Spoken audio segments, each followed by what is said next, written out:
Hola clipetes, hoy tengo en la mesa del Clipset Lab el modelo estrella de HTC para este 2016. Se trata del HTC 10. ¿Será este HTC capaz de recuperar la confianza perdida con los anteriores One? ¿Por eso no se llama One? Lo vemos ahora. Comenzamos por el principio. Este HTC 10 cuenta ya con Marshmallow, Android 6.0 y además tiene la capa de personalización HTC Sense. Lo que pasa es que para esta ocasión lo que han hecho es simplificarla.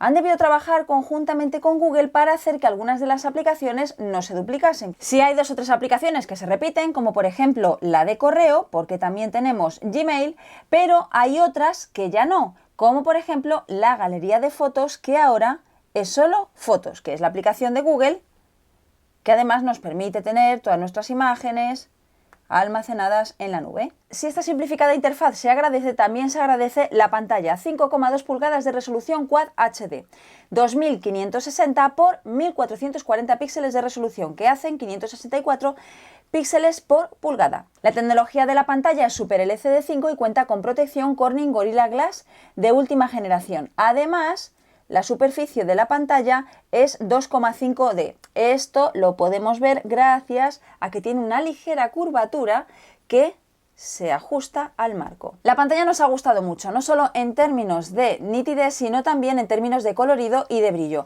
El colorido es un colorido muy natural, se ve muy bien y no exagera los colores como podemos encontrarnos con otros Android. Este equilibrio de la pantalla también se traslada al nuevo diseño, porque si lo comparamos con el HTC M9, vemos bastantes diferencias. Aparentemente no son muchas, pero la realidad es que simplemente el hecho de que hayan quitado este escaloncito le ha dado un toque de diseño diferente y bastante más sencillo y más bonito. Si en el M9 tenían un diseño más redondeado y con el escalón, en este HTC 10 han apostado por un diseño de 3 caras. Estas 3 caras son el borde, el bisel y la trasera. Además, la construcción sigue siendo unibody de aluminio, pero han eliminado el aluminio cepillado y, por supuesto, en 2 colores, para dejar un diseño bastante más simple y que a nosotros nos ha gustado muchísimo más. La pantalla ahora es más grande, los bordes también son más grandes, pero se ha optimizado el área de visualización, y si antes para manejarnos por el Android teníamos que movernos por estas teclas que estaban dentro de la interfaz y dentro de la pantalla, ahora tenemos unos botones en esta parte de aquí que son los botones con los que nos vamos a manejar por la interfaz. Sobre el diseño, otra de las cosas en las que os habréis fijado es que desaparece el HTC del frontal.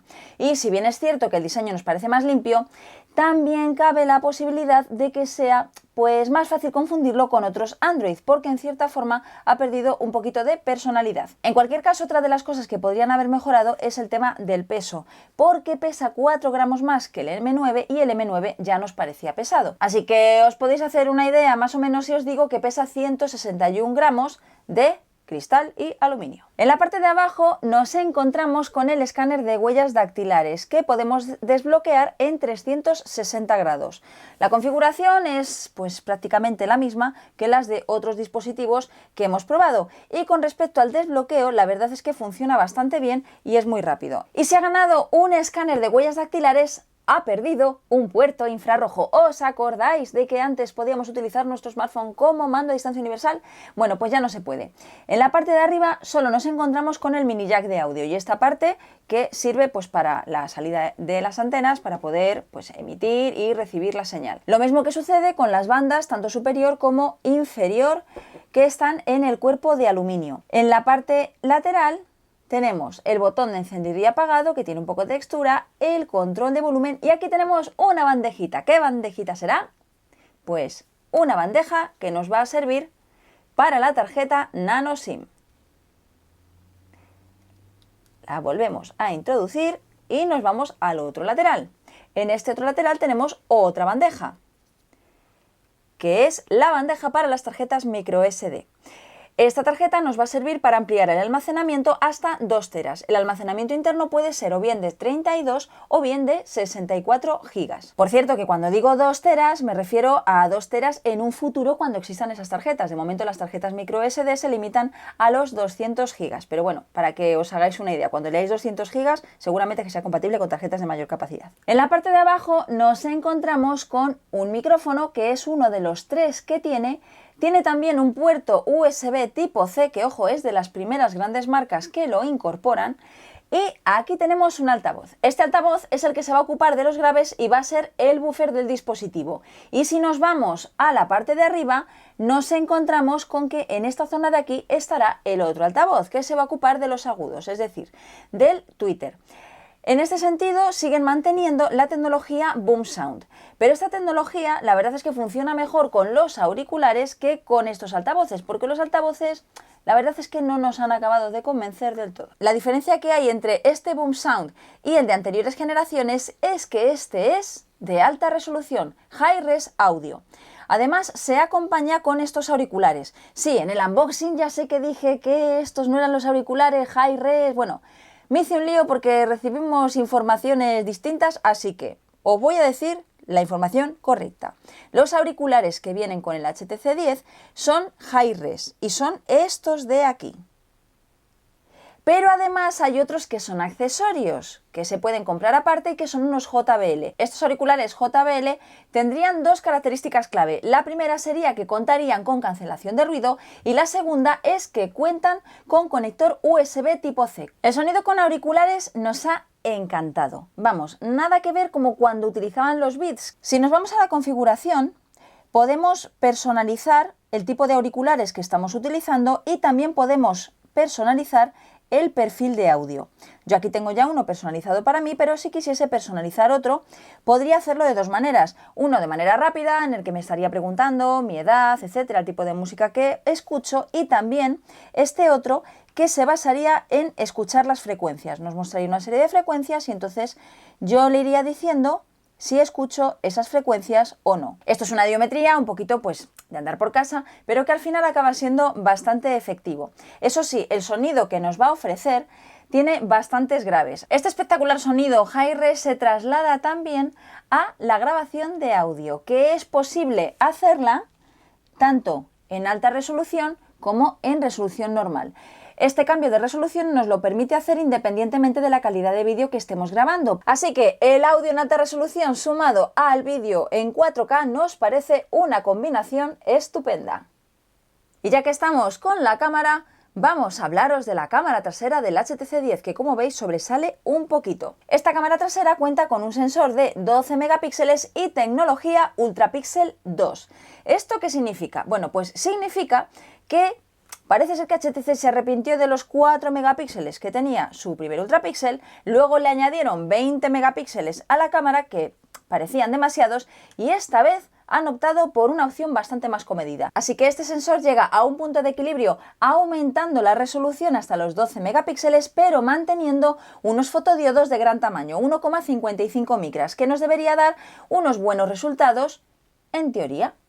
¿Y en la práctica? Pues en la práctica nos ha dejado un poco con el culo torcido. ¿Por qué? Pues porque a pesar de que DxO, que es un reputadísimo laboratorio de fotografía, la ponía pues con la misma puntuación que la cámara del Samsung Galaxy S7, desde nuestro punto de vista no llega a los niveles de la cámara del S7. Es una cámara estupenda, desde luego sí que ajustada a un smartphone de gama alta, pero no acaba de destacar en nada. Y sobre todo cuando el resto de las marcas están apostando en su gama alta por cámaras con una gran personalidad y con unos puntos muy destacables. En nuestras pruebas nos hemos encontrado con que gracias al autofoco láser que está en esta parte de aquí, tiene un autoenfoque bastante rápido y bastante preciso. Esto si hablamos de condiciones de buena luz. Cuando está a oscuras, a veces puede resultar con que el autofoco por láser es errático. E incluso hay veces que nos da un falso mensaje de que estamos bloqueando el autofoco láser cuando realmente no es cierto. Ahora lo voy a hacer a propósito, lo voy a bloquear para que veáis cuál es el mensaje que aparece.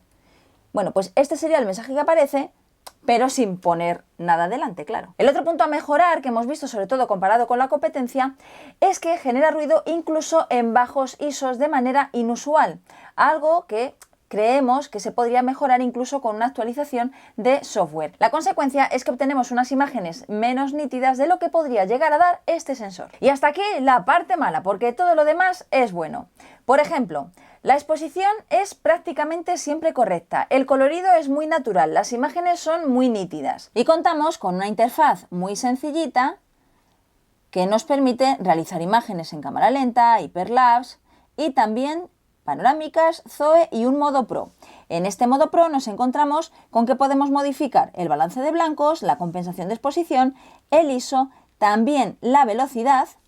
Por ejemplo, voy a quitar el automático y vemos que en tiempo real podemos ver estas modificaciones. También podemos modificar la distancia de enfoque, que funciona bastante bien.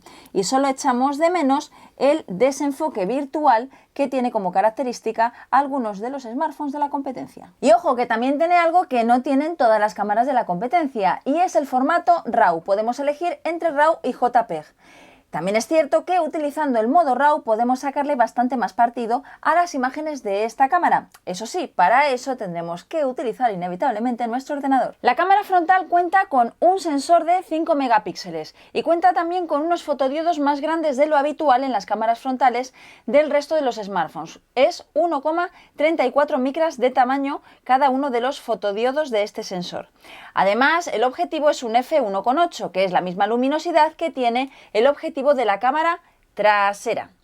Por otro lado, tiene otra cosa bastante peculiar y que no suelen tener las cámaras frontales. De hecho, hay veces que no tienen ni siquiera las cámaras principales, que es estabilizador óptico de imagen, y que tiene en la cámara trasera, por supuesto, y como os digo, en la cámara frontal.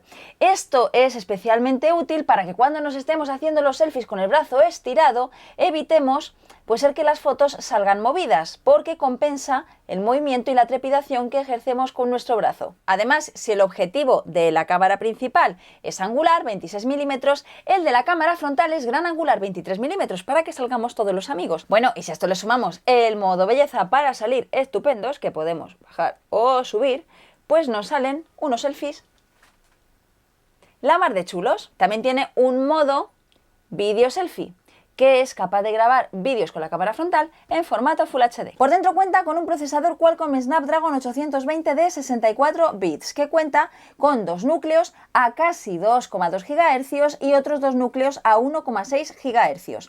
Esto se complementa con una memoria RAM de 4 GB. Estos 4 GB están tanto en la versión de 32 como de 64 GB de almacenamiento. Esto solo variaría si estuviésemos hablando de otra versión de este HTC 10, que sería una versión más reducida, que tendría un Qualcomm Snapdragon 652.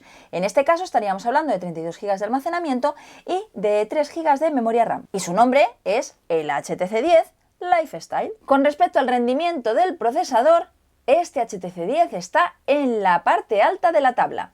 Estamos hablando de un dispositivo que va muy fluido con respecto a juegos y con respecto a otras tareas que requieran de bastante potencia. Eso sí, lo que no nos ha gustado mucho es que el dispositivo hemos notado que se calienta demasiado. Vamos, esto nos recuerda cuando estábamos utilizando el 810. Quizás esta tendencia de poner refrigeración líquida, que bueno, que al final luego no es tan líquida, no sea una mala idea cuando estamos hablando de ya procesadores tan potentes que requieran de un poquito más de enfriamiento. Y como no nos lo vamos a llevar al Polo Norte, pues entonces que se enfríen ellos con las cosas que tengan por dentro. La batería es de 3000 mAh y la autonomía estaría, según prometen ellos, cerca de los 2 días. Las pruebas con un uso bastante intensivo nos dan un día y pico, pero a los 2 días la verdad es que no ha llegado. Pero se podría equiparar al mismo tipo de autonomía que tiene el S7. En cualquier caso, si de repente nos quedamos sin batería, yo que sé, en el momento más decisivo de nuestra vida, aparte de tener a mano, por supuesto, el cable micro USB tipo C, que este no lo van a tener tus amigos casi con toda seguridad, que te vas a tener tú que llevar el tuyo porque no lo tiene cualquiera, pues con media hora lo podrás recargar al 50%, aunque para eso tendríamos que acordarnos de llevarnos también el adaptador eléctrico, porque tendríamos que utilizar el del dispositivo. Y para la mejora de la autonomía tenemos una aplicación que se llama Boost Plus. Esta aplicación nos permite utilizar distintas funciones para mejorar el rendimiento de nuestra batería, como por ejemplo borrar la memoria para obtener un mejor rendimiento o también potenciar la batería cuando estamos jugando a determinados juegos. Otro punto a destacar es la conectividad. Cuenta con NFC, Bluetooth 4.2, Miracast, etcétera, pero también cuenta con una tecnología que es el primer Android en incorporar, que es AirPlay, que es una tecnología de Apple que nos permitirá conectar inalámbricamente este dispositivo a accesorios, por ejemplo altavoces, que estén creados específicamente para dispositivos iOS. Ya os dijimos en el unboxing que uno de los detalles clave de este HTC 10 para que funcionase iba a ser el precio. El precio se sitúa en los 749 € la versión de 32 GB. Un precio que nos parece bastante elevado, no por el dispositivo en sí, sino porque HTC necesita ganar más usuarios, teniendo en cuenta que el resto de las marcas lo está haciendo muy bien en la gama alta.